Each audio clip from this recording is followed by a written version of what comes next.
هفته گذشته موضوع دجال بود، تا آخر رسانده نتونستیم. امروز انشاءالله صحبت خود را ادامه میدهیم، زیرا که یکی از شریرترین فتنه ها، یکی از سختترین فتنه ها بالای این ملت فتنه دجال است. پیغمبر خدا صلی الله علیه و سلم فرموده است: ما من نبی الا وقد انذر امته الاعور الكذاب. هیچ پیغمبری نگذشته است مگر اینکه امت خیش را از اعور کذاب، از دجال دروغگوی خوف نداده باشد. تمام پیامبران امتان خیش را از این بی سعادت، از این شریر البته خوف دادند.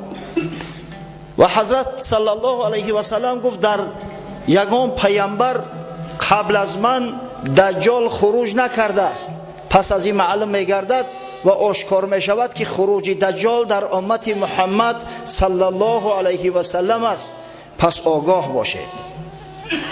و برای بعض بی ایمانا، ضعیف ایمانا که به اندک وزیدن بود عقیده هاشون دیگر میکنن، حضرت تحذیر داد، گفت: الا انه الاعور و ان ربکم لیس باعور. هشتونه در سر تو بگیره. گفت مغرور حیله و مکرهای دجال نگردید، مغرور آن نگردید که این بدبخت مرده را زنده میکند، این بدبخت باران امر میکند میبارد، زمین امر میکند سبزه میدماند. زیرا این بدگهر اعور است، با یک چشم ناقص است، در صورتی که خدای بزرگ شما کامل است. مکتوب بین عینیه کافر، در بین چشماش نوشته شده است کافر. و یقرأه کل مسلم، قرائتش میکنه هر مسلمانه، خواه قاری باشه و خواه بی سواد. یعنی هر کسی که همون کافر در بین دو چشم دجال خوانده نتونست، همه خودش دلالت به آن میکنه که مؤمن نبوده است. بسیار تحذیر داد پیامبر صلی الله علیه و سلم. ما تا زمانی تولد پیامبر صلی الله علیه و سلم قصه دجال براتون بیان کردیم که این دجال شما منتظر نشوید که امروز یا فردا تولد می شود. دجال 3,500 سال قبل از این تولد شده است. دجال عملی منفور و منحوس خیش را پنهانی کرده ایستاده است، توسط لاژه های مسانی، توسط سینگاگه های یهودی کار خود کرده است. هیچ چیزی نو نیست، نو پیدا نمی شود، بلکه الکی هست. گفتیم که در زمان تولد پیامبر صلی الله علیه و سلم با فرمان خدا دجال ملعون در همون جزیره که تربیه یافته بود، در یکی از جزیره های اقیانوس هند زنجیربند گشت. مدت 63 سال در غول و زنجیر بود. و یکی از صحابگان پیغمبر صلی الله علیه و سلم، تمیم داری، این را برای ما روایت کرده است. امام مسلم در صحیحش در قصه جساسه برامون بیان کرده است که چی نوع تمیم داری راه گم زد، در کشتی سوار بودن، به همه جزیره خارج گشتن و دجال با چشم خود دید و از زبان منحوس و منفور شنید که گفت من دجال هستم. و وقتی این سخن آورد به پیامبر صلی الله علیه و سلم رساند، حضرت انکار نکرد. برعکس بعد نماز بالای منبر برآمد. حضرت عادت نداشت که در غیر جمعه بالای منبر برآید، اما امروز بالای منبر برآمد. مردم گفت منتظر باشید، در همون جاهایی که نماز خوانده بدید یک ذره بشینید و خبری تمیم داری را به تمام اصحاب بزرگوار خیش حضرت رساند. گفت دیدید همون تحذیر را من میدادم، من به شما تاکید میکردم، این تمیم داری شاهد حال است، به چشم خیش دیدستش. پس وقتی که رسول الله صلی الله علیه و سلم از دنیا گذشت، دجال زنجیرها را پاره کرد و خارج گشت و فعالیت منحوس خیش را شروع کرد بر ضد اسلام. در همینجا یک واقعه تاریخی شده است، واخوری دجال با ابلیس، با شیطان. دجال غیر از ابلیس از کسی نمی ترسید. این بدگهر اگر درستر ببینیم و ورق بزنیم، این یک اتئیست است، یک بی خدای. یک دهری است. اما وقت ابلیس دید به چشم سر، وقتی دید که ابلیس در پنهانی چی عملها کرده میتواند، وقتی از قوه پنهانی ابلیس آگاه شد، دجال در ترس و هراس خلطید. زیرا هر چیزی که در دل دجال میگذرد ابلیس میداند. اما ابلیس او را آرام ساخت که ای مرد، من برای کمک تو آمدم، تو بی‌پروا باش. و بین هر دو یک شرطنامه به امضا رسید. طبق آن شرطنامه، بابهای شرطنامه آمده است. پونکت اول: دجال پادشاه آشکارای دنیا بشود، ابلیس پادشاه پنهانی. به قول دیگر نعوذ بالله، دجال خدای آشکار می شود، ابلیس خدای غایب پنهانی. پونکت دوم: دجال برای کلا نیست کردن امت محمد صلی الله علیه و سلم تمام وسایل را استفاده میبرد و ابلیس در این جنگ کمک میکند به دجال. کمکگر اساسیش ابلیس میشود. ببینید. سوم: برای آنکه بر ضد مسلمانان پررو و کامل با تمام قاعده ها، با تمام جدیت مبارزه برده شود، دجال تمام یهودی ها را در هر کجایی که نباشند لشکری خود میگرداند و به لشکر یهود لشکر جین و لشکر افریت ها کمک میکنند پنهانی. چهارم: دین نصرانی به شاخه های متفرقه تقسیم کرده شده و بر ضد اسلام استفاده برده می شود. ببینید. و یک پونکت جداگونه اومده است در تلبیس امت محمد صلی الله علیه و سلم، در گمراه کردن این امت. پیش از همه شهوات دنیوی باید استفاده برده شود. یعنی میل رغبت این امت به دنیا، به وظیفه و منصب، به مال و ثروت، به زر و زیور زیاد کرده و از راه صراط المستقیم منحرف گرداندن لازم است. ببینید، این بود شرطنامه ای که بین دجال و بین ابلیس به امضا رسانده شد. دجال برنامه عمل خودش تشکیل کرد که امروز با نام پروتکل سیونسکی مدریتسوف در دنیا معروف است. دیده یکم بود، افسوس که پروا نداریم. پروتکل سیونسکی مدریتسوف، همین پروتکل فاش شد. یکی از شکست های دجال در دنیا فاش شدن همین پروتکل است که در اوجا برنامه عمل است برای دجال و دجال ایرا هدیه کرده است برای بنی اسرائیل که به همین عمل کنید. در اوجا آشکار گفته می شود که با مسلمانان چی نوع مبارزه بردن لازم است، حکومت ها را چی نوع غصب کردن لازم است.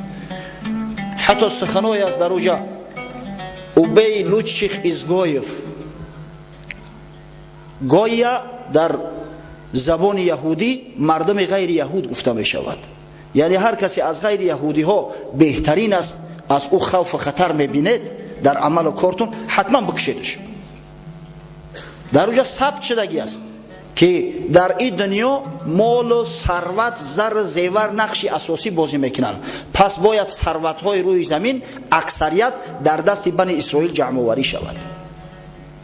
در اینجا آمده است در این پروتکل ها که برای آنکه دولت اداره کرده شود شرط نیست که به طریق آشکارا، به طریق انتخابات سر قدرت بیایی. نه، گروه های مسانی تشکیل کنید. البته در هر یک قوم و ملت مردم حریص به دنیا، مردم تنگ نظر، مردم کم ایمان، ضعیف ایمان و مردم خائن زیاد هستند.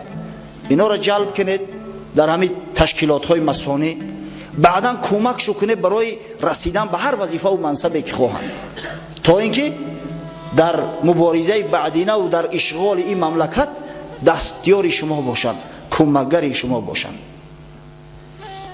بعد ترتیب دادن برنامه عمل، دجال ملعون عملش شروع کرد. بعد شروع شد فتنه و فسادها. امروز احوال میبینیم دستاوردهای زیاد دارد این دجال ملعون. در دنیا امروز جایی نیست که شرکت های مسانی وجود نداشته باشند. در دنیا جایی نیست. اکثر تشکیلات هایی که با نام تشکیلات بین المللی یاد می شوند همه اختراع زاده دجال است. فراموش نکنه بچه ها. از همون بزرگترین تشکیلات سازمان ملل متحد شروع کرده به دیگر تشکیلات هایی که همه میگویند که ما برای همدیگر فهمی، برای توافق ساخته شده ایم، همه اینا دستگاه های دجال هستند از برای اداره کردن دنیا. اگر چنین نمیشد، ببینه یک دولت اسلامی را برای آن که مثلا یک ساحه صنعتی خودش ترقی میدهد چقدر تحریم ها را در سرش بار کرده است. تحریم هم میدونه، سانکسیون های اقتصادی کرده است برزیچو که با او در تجارت شرکت نکنه، چیزی نفروشه. اگر چندی همون دولت بیچاره به یگان دولت دنیا سر و کار ندارد، فقط دولت خود ترقی میدهد، صنعت خود ترقی میدهد، حقوق نداشته است که مثلا حتی برای انکشاف قواهای انرژتیکی خودش برای صنعت خودش استفاده برد. در صورتی که دولت دیگر کشتی های مردم آزادی دوست و بشر دوست را که به خاطر کمک بشر دوستانه به منطقه غزه که در احاطه گرفتار شده است میروند، قتل میکنند، مردم بیگناه هم میکشند، اما بر ضد اینا یگان سانکسیون نیست، یگان تحریم نیست. همین خود روشنگر و بیانگر اساسی است بر اینکه دجال امروز حاکمیت بینهایت قوی دارد. اگر به یک لحاظ گویم که دنیا را ادارت میکند، خطا نمیکنیم، زیرا ریچک های اساسی در دست دجال است.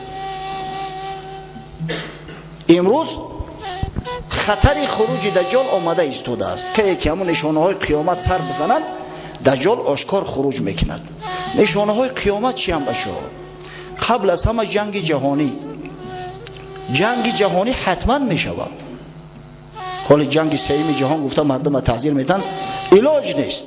با این ظلمی که امروز در دنیا استوار گشته است، با این ظلمی که امروز آشکار است و نه سازمان ملل متحد نه یگان ساختار دیگرش هیچ کدام کوشش نمیکنن که همین ظلما را برطرف کنن، البته جنگ سوم جهان واقع میشه. ببینه دولت همسایه ما، دولت ازبکستان، چه حقوق معنوی داره که راهی را که ترانزیت است ببنده؟ همین خیلی حقوق کسی داده میتونه به او؟ نه. اما امروز ببینه ظالمانه راه بسته است، اندیشه نمیکنه که این قدر مردم مثلا به آذقه میمانند، به مواد سوزشواری میمانند، میلیون ها آدم در عذاب در مشقت است، با آشکار میگه که غرض من غرض سیاسی است و کسی هم کارش نداره. عاقبت این ظلم ها البته که نمی جنگ نزاع و خرخشه ای. پیغمبر خدا صلی الله علیه و سلم فرمود بین الملحمه و بین فتح المدینه ای قسطنطینیه 6 سنه و یخرج الدجال او یخرج الاعور الكذاب فی السابعه. فاصله بین جنگ جهانی و بین ضبط شدن شهر قسطنطینیه 6 سال است. در سال هفتم اعور کذاب یعنی دجال خروج میکنه، در سال هفتم. خب پس از این معلوم میگرده که این جنگ جهانی ملحمه البته واقع میشود. بعد این جنگ در ابتدا احوال مسلمانان به نهایت تنگ می شود که غیر از 3 شهر، شهر دمشق و شهر مکه و شهر مدینه، تمام ممالک اسلامی در تصرف یهود میگذرد. با نام روم یاد کرده است پیغمبر، یعنی همون دولتی غیر اسلامی را با نام روم یاد کرده است. یک دولتی بزرگ بر ضد مسلمانان می شود، همون خیلی کریستاوی پخات اعلان میکنند. غیر همین 3 شهر 3 مرکز تمام ممالک اسلامی را مسخر میکنند. بعد از آن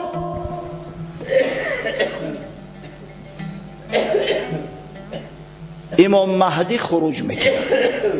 اگه کمتر معلومات بتیم که امام مهدی کی است، برای آن که قصه دجال تا آخرش برسونیم باید ما بدانیم که امام مهدی چی کس است، خاصتا در شرایط کنونی ما که اهل تشیع ادعا میکنن که امام مهدی زنده است و باید خروج کند.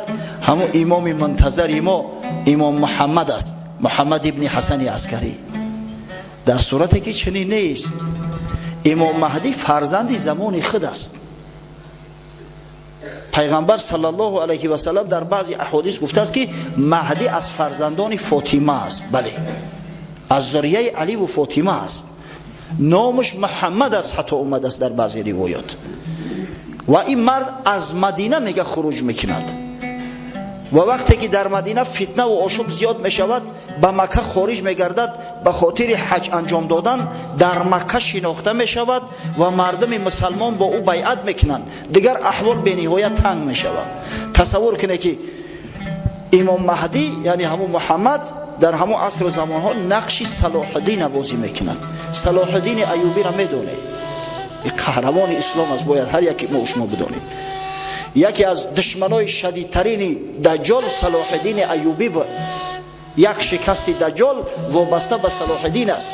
وقتی دجال ملعون نصرانی ها را خیزاند همشه به جنگ ها و مبارزه های صلیبی از برای آزاد کردن بیت المقدس، از برای آزاد کردن وطن پیغمبرشان گویا حضرت عیسی، و اونا اومدن شهر بیت المقدس ضبط کردن، قسمت زیادی شام در تصرف خود را آوردن. خدای تعالی از میان امتان محمد صلی الله علیه و سلم همین جوانمرد کردی صلاح الدین ایوبی را خواهیم ساخت که فتنه دجال شکست، صلیبدارا را در جاهاش شنان، پر لشکرشون تارمار کرد که تا چندین عصر آرزوی بیت المقدس دیگه در دل نمی پروریدم.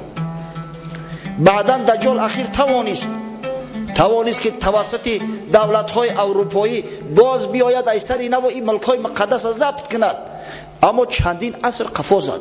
نقشه دجال چندین عصر قفا پرتفته شد. و امام مهدی نیست، خدای تعالی او را قایم می‌سازد در میان امت محمد صلی الله علیه و سلم در همون حالت وزنین و اداره میکند قشون را و بر ضد کفار، بر ضد غیر مسلمانان می جنگند و این جنگ مدت 6 سال ادامه می یابد.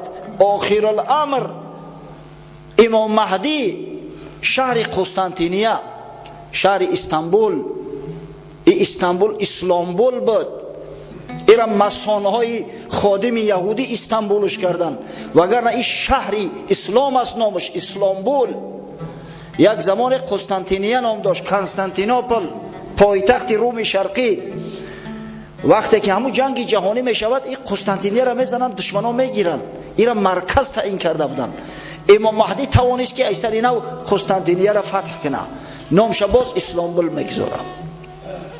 انا همین وقت دجال ملعون خروج میکنه. خروج دجال از همینجا شروع می شود. آشکار مقصد خروج میکنه، دیگر روی راست میخیزه. امام طبرانی در یک روایت آورده است که در ابتدا دجال عراق می آید. در عراق چند مدت همچی یک شیخ خچه برای مردم معرفی میکرد. بعدا دعوای پیغمبری کرد، نعوذ بالله. وقتی که بعضی احمقا و خرها در دامش افتیدن، احمق خر در جامعه زیاد است. شما امروز مغرور نشوید که الحمدلله ما قرآن داریم، ما پیغمبر داریم، ما را کسی گمراه نمیکند. سبحان الله. خدای تعالی یک زمان اگر عنایت از آدم عاقل برکند، عقل زیرک احمقی ها میکند. با این مغرور نشوید. یک برادر هفته گذشته قصه کرد، گفت در فرهنگستان علوم در اکادمیا روزای سه‌شنبه چی مجلسی میشد است، صحبت خاصه رفت، میگه هر یک کافر شیشته است. چرا سخنای میگن نعوذ بالله، نه خدا میمونه نه پیغمبر میمونه. و ما را دعوت داره که داملا همجا نمیره شرکت کنی. گفتیم شرکت با کی؟ با کفار. اگر این سخنا را گفتم من داشت نمیتم، خطیشو ادعا و جنجال میشیم، بعد به شما وری بیناموسا چیکار کنیم؟ بخیزم فیلسوفا همجا تی شتا بکشن ما را توقع بیاوانو شما کفا تماشا کنی، بعد چی میشه احوال؟ در جامعه بسیار هستند دشمنای اسلام، خادمای دجال به نهایت زیاد هستند. اگر پرسش به ظاهر میگه الحمدلله مسلمان هستم، اما وقتی که خوب دقیق میسنجی چنان بغض و کینه نسبت اسلام داره که الهی توبه. خدا نگه دارد. الحمدلله که در این سرزمین رئیس جمهور مسلمان است، الحمدلله که سروران مسلمان هستند و مسلمانای محیب هستند، مسلمانای واقعی هستند و الهی کافرها یه روز اگر خروج کنن تلخمو میکفه. اگر ببینیم که چند فایده تشکیل میکنن، اینا زیاد هستند، عقیده های خودشون در میان مردم رایج میسازند و متاسفانه با ملای شرمنده یورا جنازه میکنن و در معرکه‌هاش شرکت میکنن. یعنی که همون تأثیر دجال امروز خیلی زیاد رسیده است به جامعه. خب پشت قصه خود میرویم.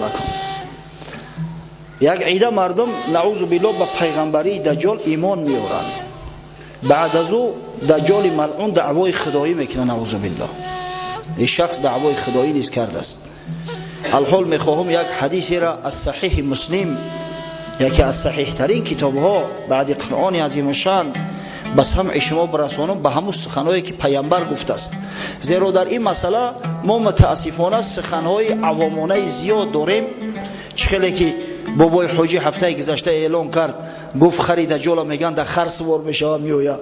همین خیلی سخنها در بین ما زیاد است. حدیث به او خاطر به زبان عربی براتون میگم با ترجمه البته، تا اینکه شما معلوماتی کامل و معلوماتی پره و صحیح داشته باشید. اگر پرسیدن که این از کجا میگوید، از کجا میدونید، گوید که این در صحیح امام مسلم آمده بوده است. حدیث نواس ابن سمعان صحابی پیغمبر صلی الله علیه و سلم روایت میکند. میگوید ذکر رسول الله صلی الله علیه و سلم الدجال ذات غدات. روز پیغمبر خدا صلی الله علیه و سلم ذکر دجال کرد، قصه دجال کرد. فخفض فیه صوته و رفع. اوش بعضا پس میکرد حضرت، بعضا بلند میکرد. حضرت جامع علوم ظاهر و باطن بود. قصه را همین طی میکرد که میگفتی که در بین همون جنگ خودم شرکت دارم. گو اوش پس میکرد، میگه گو بلند میکرد. حتی ظنناه فی طائفه نخل، میگه ما تلخ کف شدیم، ما گفتیم این دجال ملعون آمده است در بین همون درختای نخل پنهان شدگی. بعضا میگه نگاه میکنیم طرف همون نخلستان خرما، گویا که کلدیکک میکرده باشه دجال. و پرسید چی درد داره؟ گفتیم یا رسول الله آخی خیلی تو قصه کردیم، ما گفتیم والا که دجال پیش بان اومده است، در پشتی همین نخلستان پنهان است. حضرت گفت غیر الدجال اخوفونی علیکم. من گفت برای شما از غیر دجال میترسم. ای دجال نه، این یخرج و انا فیکم فانا حجیجه دونکم. زیرا اگر در وقت حیات من این دجال ملعون برویا، شما آرامه، همه مسئولیت در گردن من از جواب سوال اون ملعون من میتون. و این یخرج و لست فیکم فامرؤ حجیج نفسی. اما وقت برویا که من در بین شما نباشم، من به سوی رفیق اعلا رفته باشم، در اون صورت هر یک آدم مسئول خودش است. هر یک آدم مسئول خودش است. پیغمبر صلی الله علیه و سلم چرا گفت غیر دجال اخوفونی علیکم؟ من از غیر دجال به شما از دجال دیده زیادتر میترسم. در بعض روایات اومده است پیغمبر صلی الله علیه و سلم گفت ان اخوف ما اخاف علیکم الائمه المضلین. به درستی خوفناکترین چیزی که من به شما خوف میبرم امام های گمراه کننده هستند. از امام های گمراه کننده من به شما زیادتر خوف میبرم. شاید کسی سوال کند که آخی در ابتدا داملا گفته که فتنه دجال از همه فتنه سخت‌ترین است، پس چرا پیغمبر صلی الله علیه و سلم گفته است که من از غیر دجال به شما زیادتر میترسم از امام های گمراه کننده؟ جوابش این است که این امام های گمراه کننده لشکری دجالند و اینا از داخل به بدن اسلام ضربه میزنند و از داخل مسلمان ها را گمراه میکنند. امروز تصور کنه، امروز در عالم اسلام حتی در بین شیخ های ازهر، بزرگترین جامعه اسلامی، شخص های پیدا شدیدند که بجای آن که حیات دنیوی را، قوانین دنیوی را با شریعت موافق کنن، شریعت کوشش میکنن که به همه حیات امروزه دجالی موافقت سازن.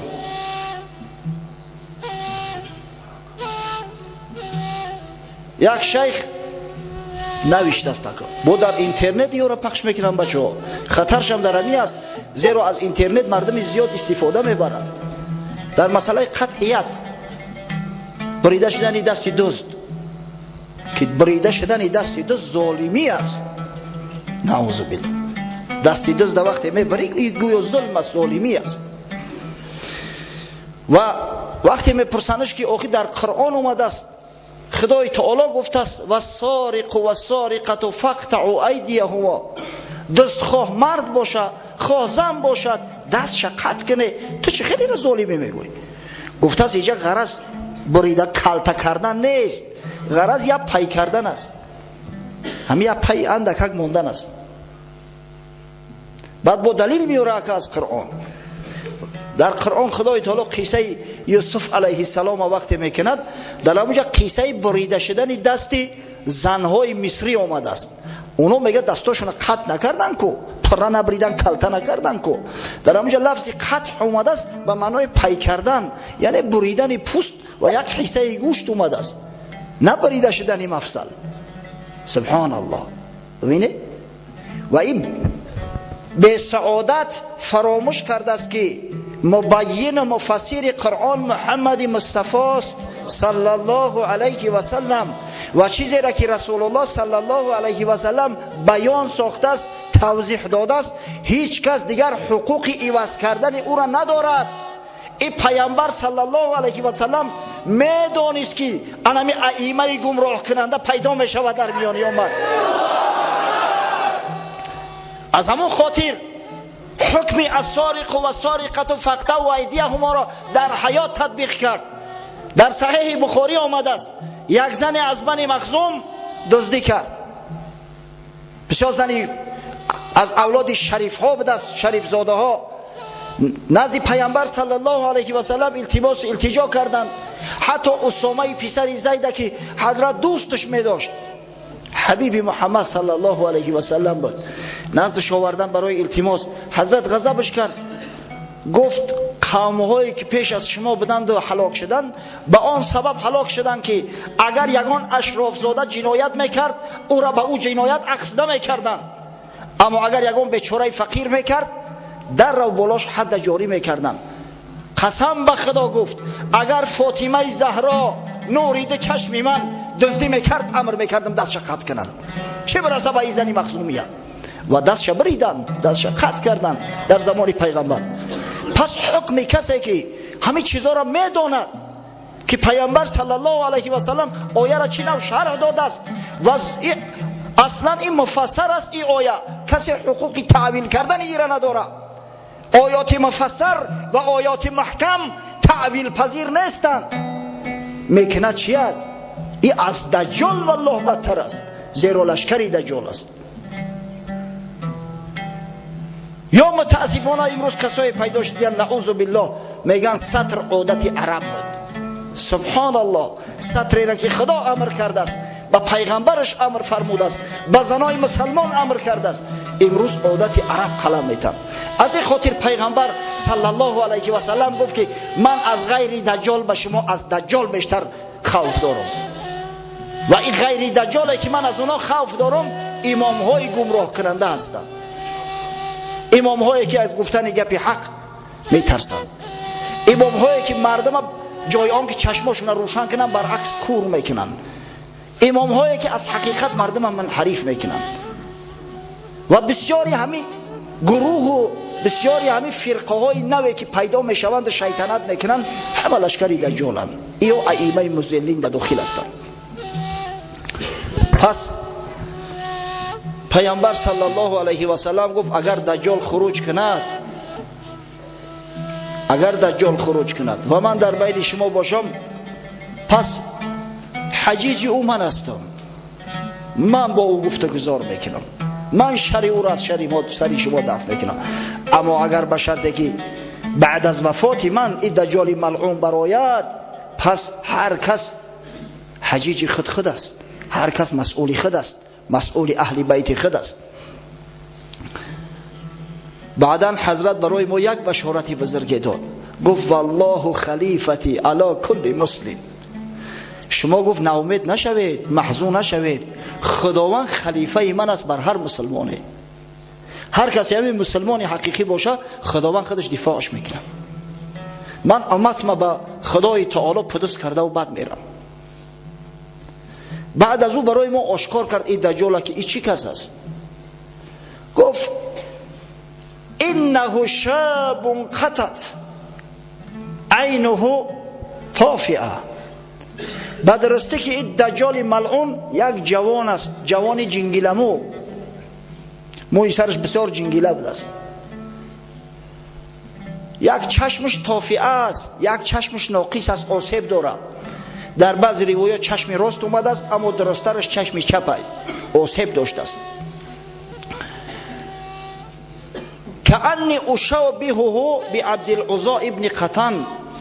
من گفت همون را به عبدالعزی ابن قطن مانند میکنم. عبدالعزی ابن قطن از صحابی ها میدونستن. ببینه خوف دجال تا حدی هست که پیامبر صلی الله علیه و سلم اصحاب بزرگوارش تاکید کرده است که اگر ما بعد وفات من برآمد شکلش را عبدالعزی ابن قطن است. عبدالعزی ابن قطن کی بود؟ امام نووی روایت کرده است که یک یهودی بود، اما بسیاری از محققین میگن نه، یهودی نامش عبدالعزی نمیشه، از همون نامش معلوم است که ای از مشرکای عرب است. یک نفر از مشرکای عرب دست با نام عبدالعزی. گفت انا دجال شکل و صورتش به همین عبدالعزی ابن قطن بسیار شباهت داره.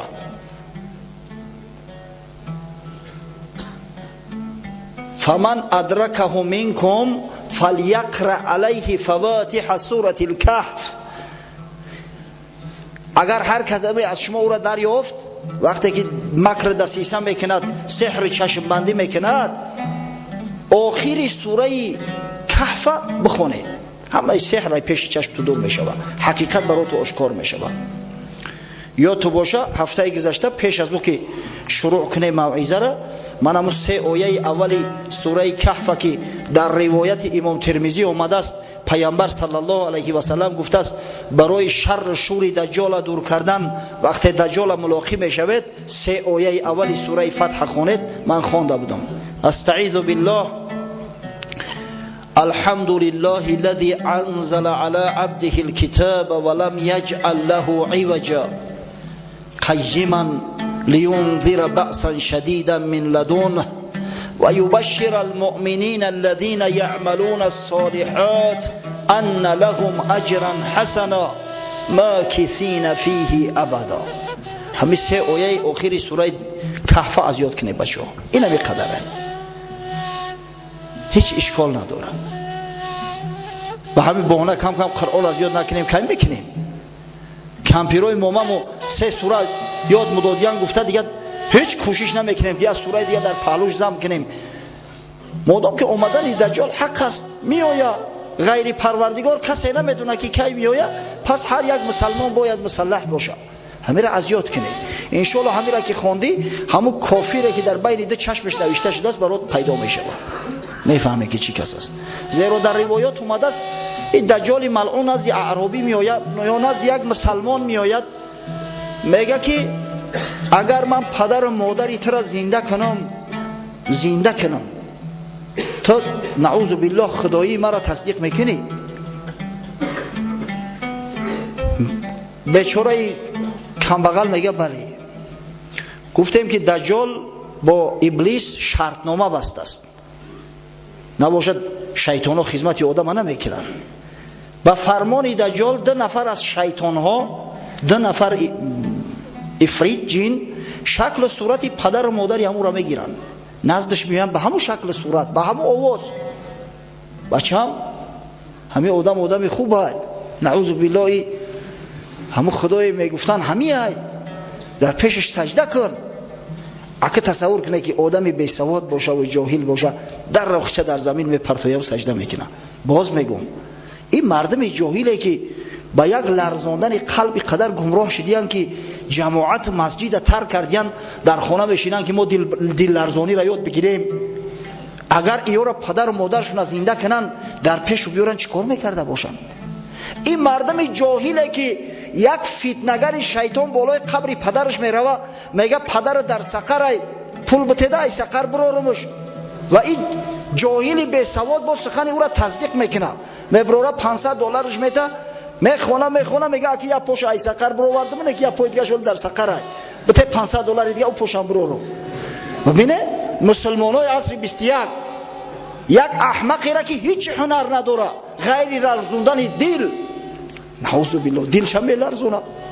ای باشه یک جهود بود ملکه قلندر و تمامی رگ پیوندش میجموند چی جای دل؟ اگه تصور کنه که او دجال ملعون بیایه و شیطانا را امر کنه به شکل پدر و مادرش خارج شوند نزدش بیان نعوذ بالله ببینه پدر و مادرش به همه آوازی پدر و مادر طرفش بگه که همین خدا از نعوذ بالله سجده که 100 سجده میکنن اینا خدا نگه بداره.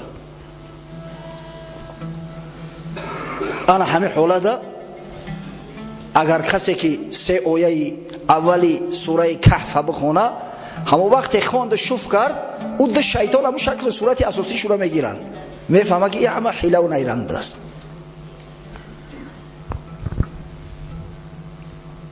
خب حدیث دوام میتیم. پیامبر صلی الله علیه و سلم گفت هر کسی که دریافتش 3 آیه ابتدایی اولی سوره کهف بخونه بعدا گفت انه خارج خلتا بین الشام و العراق، دجال از راهی که بین شام و عراق است از همونجا خارج می شود، از همونجا ظاهر می شود، آشکار می شود. قشورش 70,000 نفر یهودی است از یهودی های اصفهان.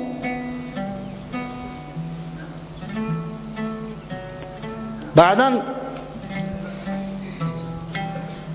با لشکر مسلمان ها جنگ میکنه دی بدبخت دیگر زوری بیچاره امام مهدی به این نمیرسه وضعشون بد میکنن. در بعضی روایات اومده است که در دمشق به محاصره شون میگیرن، در بعضی روایات دیگر اومده است که در شهر بیت المقدس مسلمان‌ها را محاصره میکنه دی بدبخت. قریب شکستن دروازه و داخل شدن دجال است. بسیار وضعیت ناگوار است. فعاث یمینا و عاث شمالا، طرف راست و طرف چپ همه طرف فسق فساد پهن میکنه، مردم به فساد دعوت میکنه. نعوذ بالله وقتی که آدم گمراه کرد میگه به خدای من اقرار کردی؟ میگه بله. پس میگه به مادر خودت هم خوابگی کن، به خواهر خودت هم خوابگی کن. آهسته آهسته فسق فساد در جامعه به حد زیاد میشود که انسان ها مثل خرها در قد کوچه به هم دیگر میرسن، دیگه نه شرم و حیا و چیزی نمیمونه.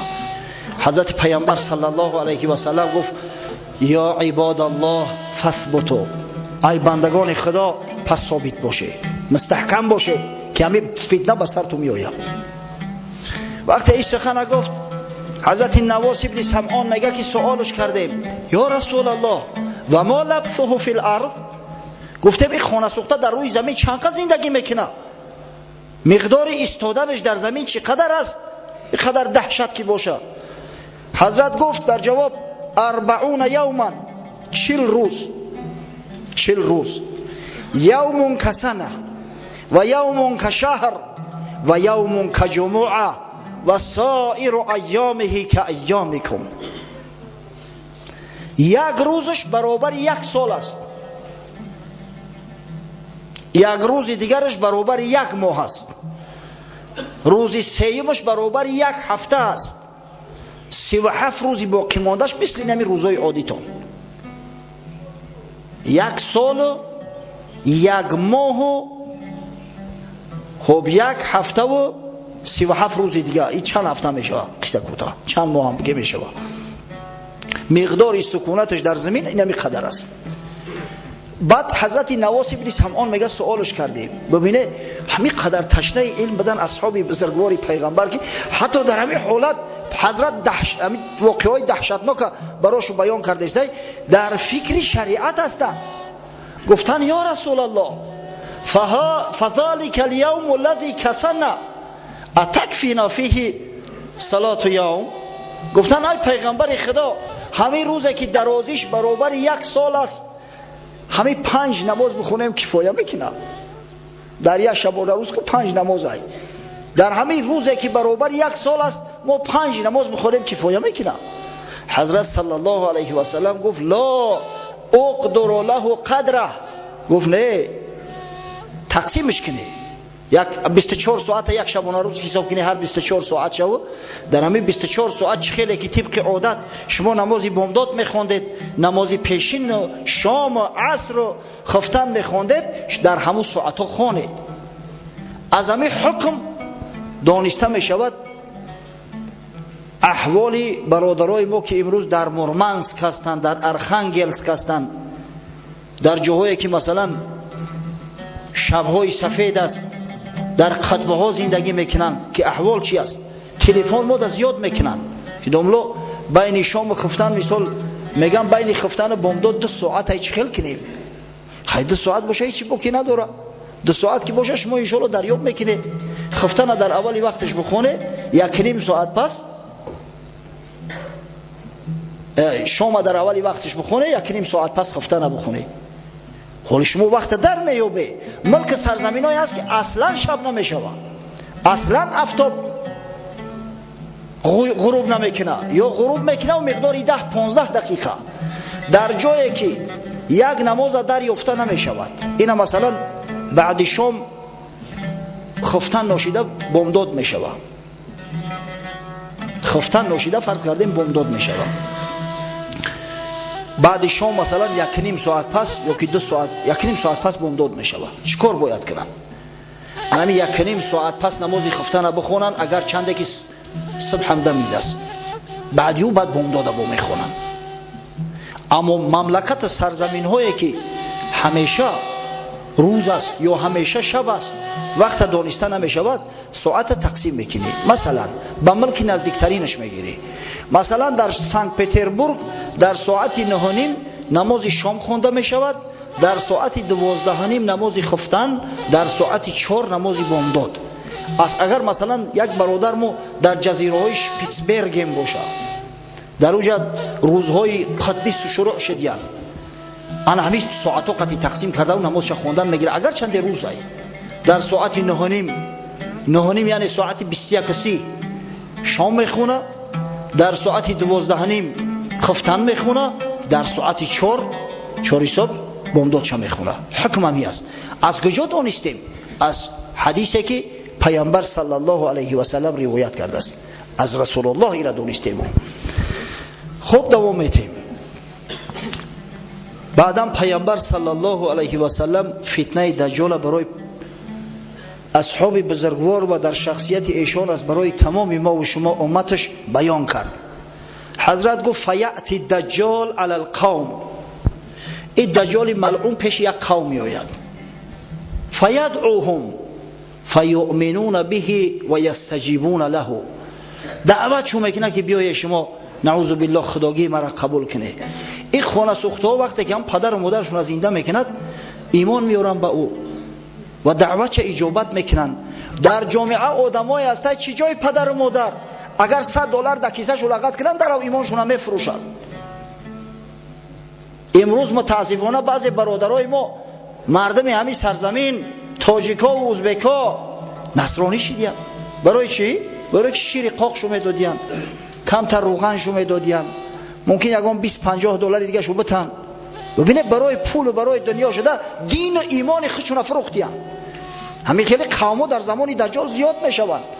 در و بعد دجال ملعونه که زمین امر میکنه خزینه‌ات خارج که تمام طلا و نقرش میبروید، از قفاش میروند که جای بروا، مثل که نمی سیله زنبورها میروند، زنبورهای اصل انمو خیلی از قفاش میروند. اگر یک مشه یک هست بتا ای به سعادتو در ایمانشون ایواز میکنن. وقتی که ایمان آوردن حضرت رسول الله صلی الله علیه و سلم میگه فیأمر السماء فتمطر والارض فتنبت. این دجال ملعون امر میکنه به آسمان که ای آسمان ببار، باران میشه. زمین میگه ای زمین حاصل برار، حاصل ای زمین نیش میزنه میبرویه، همه سبززار میشه. مردم دیدستیم فتنه را ببینه بزرگش در کجای. فتروح علیهم صارحتهم اطول ما كانت ذرا و اسبغه ذروعا و امده خواسر. بیگه روز حیواناشو وقتی خونه میآیند کوهان شتراشو، کوهان شتر میدونین آخه پشتش به نهایت بلند شده ای فر بگیره، سینه ها کشال پریشیر، شکمو دویدگی، از فر بگیره شکماشو دمیدگی قریب در زمین میرسه. هم میگن روحی حق همو یفتیم ده. ثم یأتی القوم فیدعوهم فیردون علیه قوله. پیش یک قوم دیگر میآید، قومای مؤمن بدیان خدا را به خاطر مال و ثروت دنیا عبادت نمیکردیان، اینا را دعوت میکنه که بیای شما لشکری ما شید، شما هم در شیک ما داخل شوید. اما اینو قول شرط میکنن که گمشه تو اعوری کذاب هستی، ما تو را قبول نداریم. فینصرف عنهم فیصبحون ممحلین لیس بایدیهم شیء من اموالهم.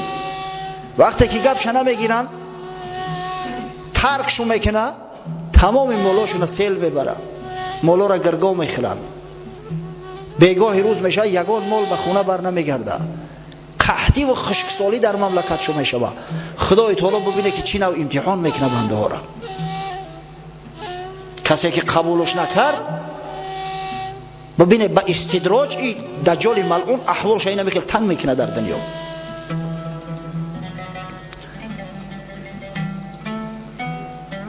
و یمر بالخریبه فیقول لها اخرجی کنوزکی.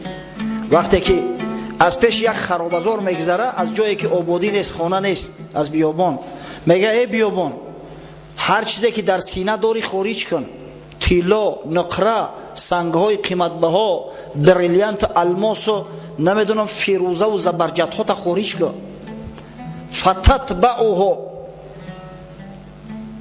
فتتبعه کنوزها کیعاصب نحل.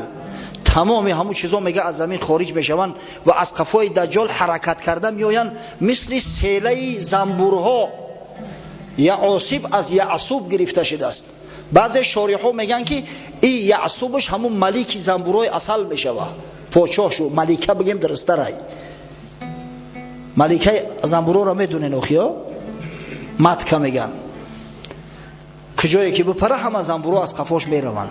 اما بعضی دیگر از شارح‌ها گفتن نه، یعاصب جمع یعصوب است، یعنی که زنبورهای اصلی نر، همون کاریو ویش که کار میکنن، همه از قفا مثل همون زنبورها یک جا میروند، از قفاش و همون خیل تمام خزینه و دفینه، تمام ثروت زیر زمینی از قفای دجال میروه. با آدمایی که گوشش میکنن، اطاعتش میکنن، از خزینه و دفینه عطا میکند. شخصایی را که سرکشی میکنن نیست و نابودشو میکنه و با استدراج با قحطی ها مبتلاشو میگردونه. از این خاطر پیامبر صلی الله علیه و سلم فرموده بود فتنه دجال یکی از بزرگترین فتنه ها است.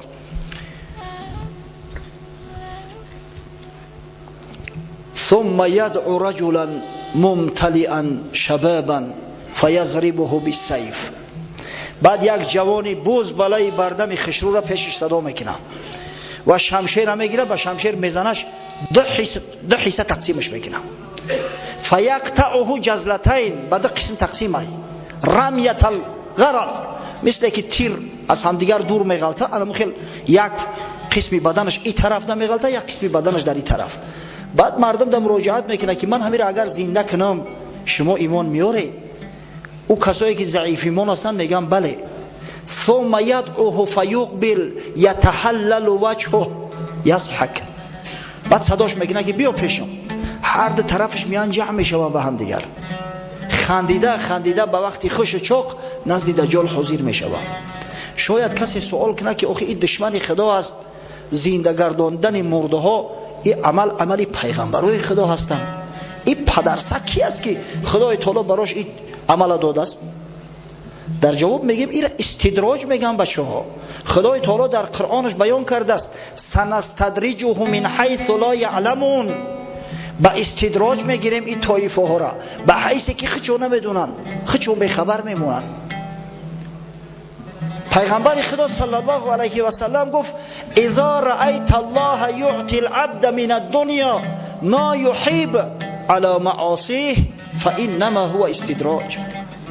اگر مبادا دیدید که خدای تعالی با یکی از بندگانش در عوض گناه ها، در عوض معصیت ها مال و ملک دنیا را به غرض میتا، به دریغ میتا، شما غره نشوه. این استدراج است.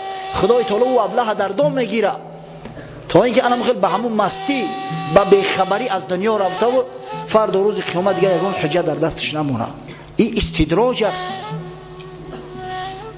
همون برادرایی که خدای تعالی مال و ثروت شو داده است، روزافزون زیاد میشه مال و ثروت، در صورتی که نماز خدا را نمیخوانند، از عبادت خدا دور هستند، زکات اموالشون را نمیپردازند. نعوذ بالله بعضی کافر تینتایی هستند که میگن ما را حرام میبرداره. خیلی شما شنیدید. همواره تحذیر خداوند پیغمبر را براشو میتم. هشتونه در سر تو بگیره بچه.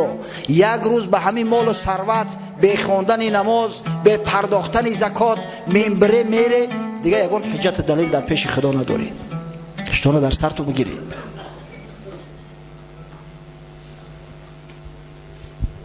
این استدراج است.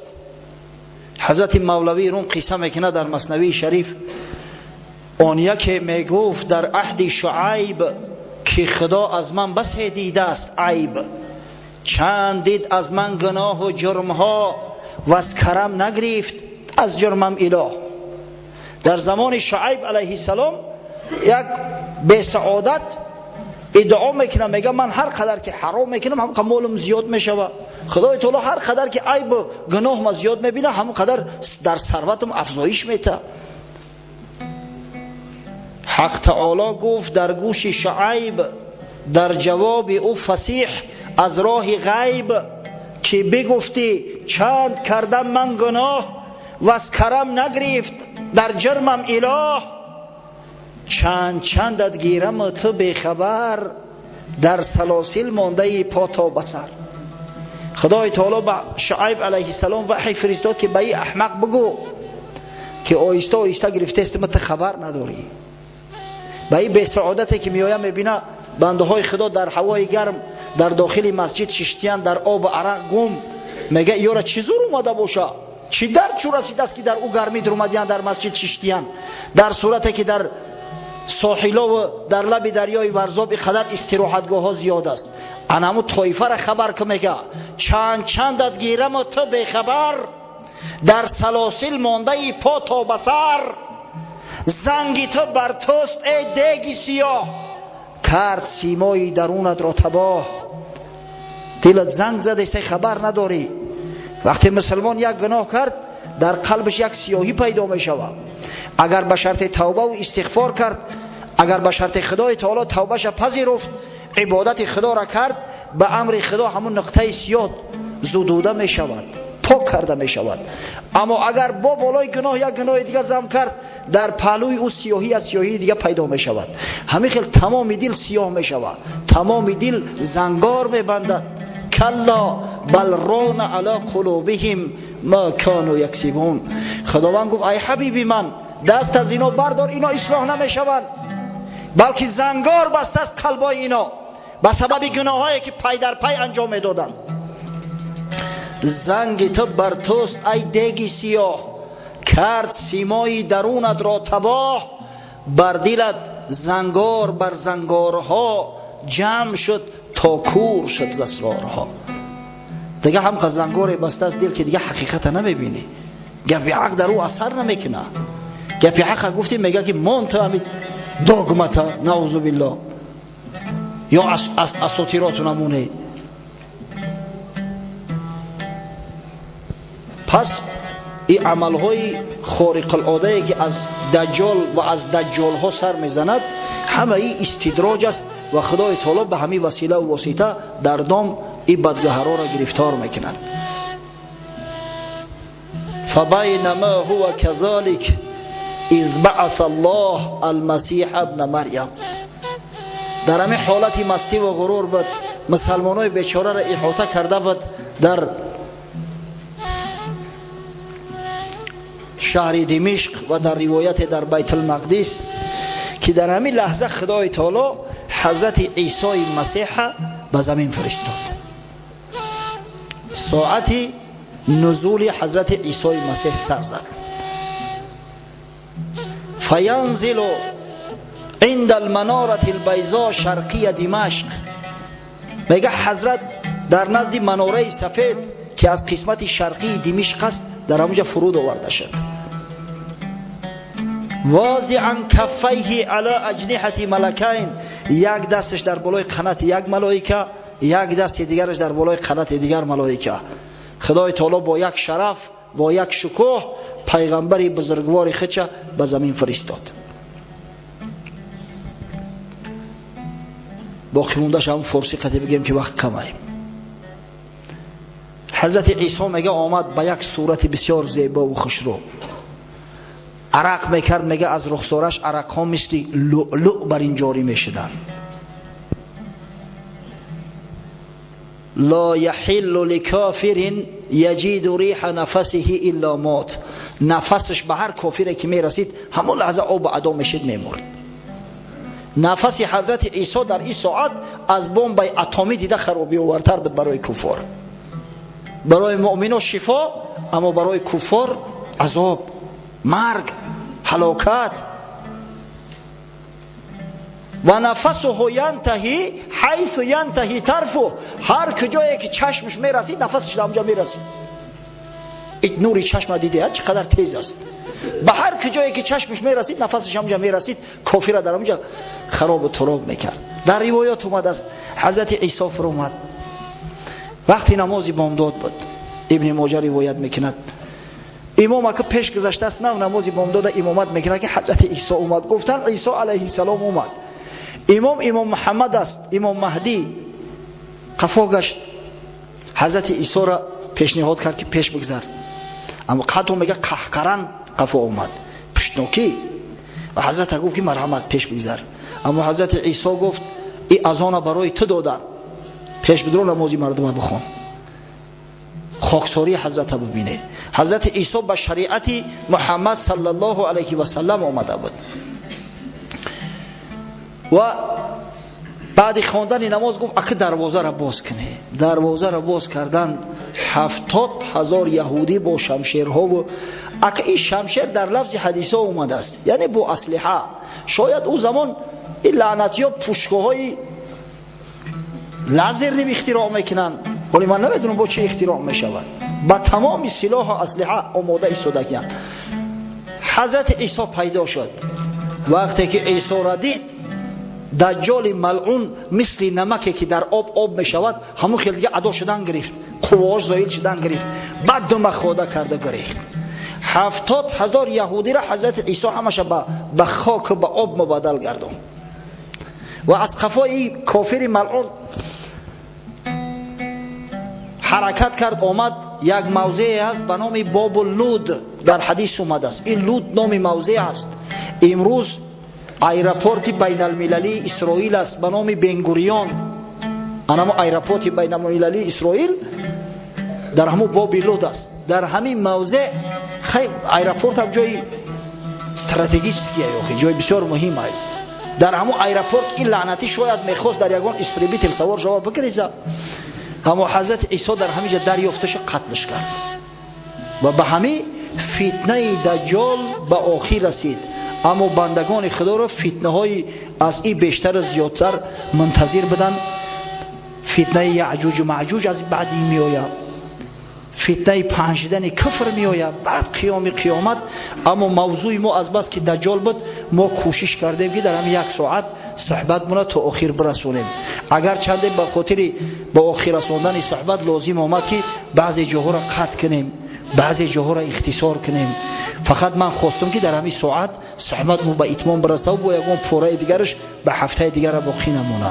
در آخر دعا میکنیم، دعایی را که حبیب خدا محمد مصطفی صلی الله علیه و سلم پیشوای مؤمنان و متقیان برای ما و شما تعلیم داده است.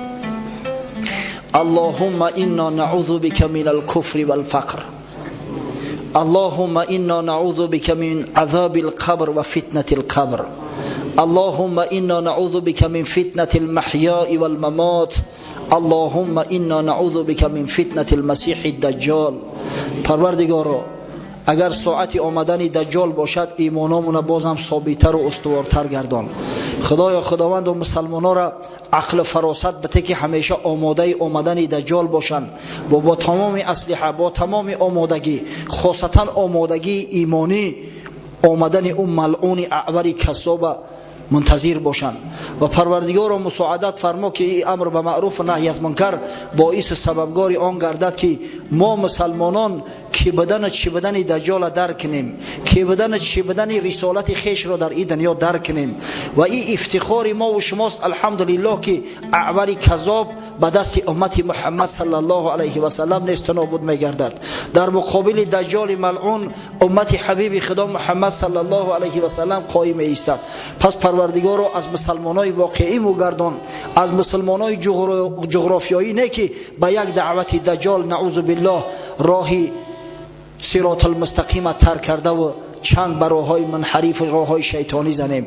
پس پروردگارا فرزندامون، طفلکامون از شر و وساوس دجال و دجال ها در پناه امنت محفوظ دار. خدایا خداوند و ممالک اسلامی را نگه دار تا این